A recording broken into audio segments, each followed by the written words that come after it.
Hey everyone, and welcome to my channel Future Dream Cars. Today, we're taking a deep dive into the all-new 2024 Nissan Altima. Exterior design. First things first, let's talk about that head-turning design.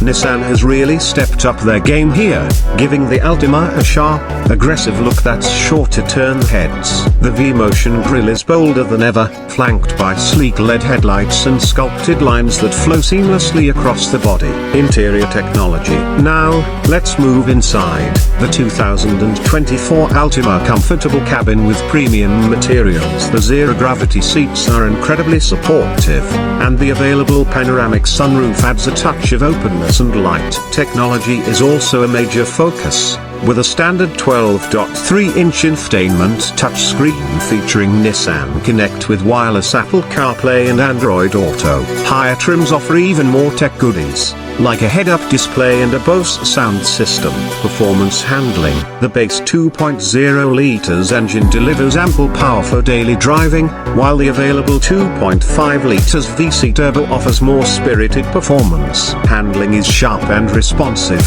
thanks to a revised suspension system that inspires confidence on winding roads. Safety features. 2024 Altima comes packed with the latest driver assistance features. Standard equipment includes automatic emergency braking with pedestrian detection, lane departure warning, and high beam assist. Higher trims add even more features, like intelligent cruise control and blind spot monitoring. What are your thoughts on this new sports sedan? Let us know in the comments below. And don't forget to like this video and subscribe to our channel for more car reviews and content. Thanks for watching.